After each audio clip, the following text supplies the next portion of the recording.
શ્રી ખોડલધામ સમિતિ અંકલેશ્વર દ્વારા ચૈત્ર સુદ આઠમના પાવન પર્વે ગોયણીનું ભવ્ય આયોજન કરાયું હતું।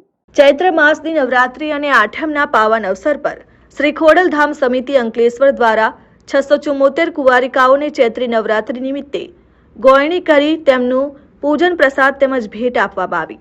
એક ભવ્ય ધાર્મિક કાર્યક્રમનું આયોજન પણ કરવામાં આવ્યું।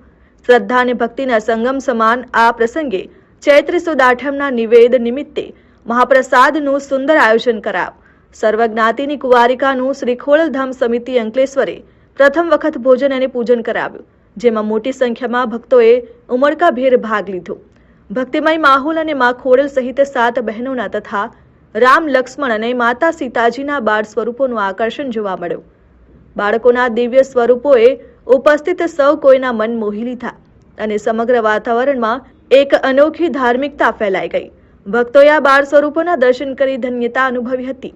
સેવા અને સમર્પણનો સંગમ આ સમગ્ર કાર્યક્રમને સફળ બનાવવા માટે શ્રી ખોડલધામ મહિલા સમિતિ, શ્રી ખોડલધામ યુવા સમિતિના 50 જેટલા કાર્યકરોએ ખંતપૂર્વક સેવા આપી।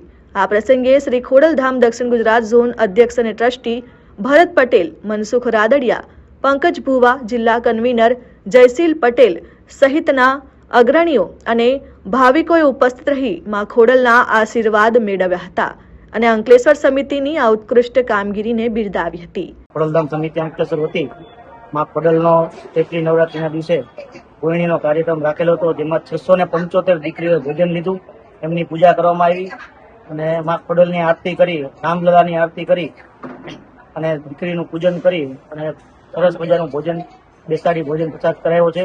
તેમજ એમને ગિફ્ટ વિતરણ કરવામાં આવ્યું અને સાથે સાથે અમારા ખોડલધામના ટ્રસ્ટના ટ્રસ્ટી એવા ભરતભાઈ પટેલ, મંગલમ પરિવાર જે ઝોન અધ્યક્ષ છે, એમના દ્વારા ભોજનની પ્રસાદીની જે કંઈ ખર્ચ થયો એ આપવામાં આવ્યો છે। સાથે અમારા ટ્રસ્ટી છે પંકજભાઈ ભુવા અને બધા જ ટ્રસ્ટીઓ હાજર રહ્યા હતા।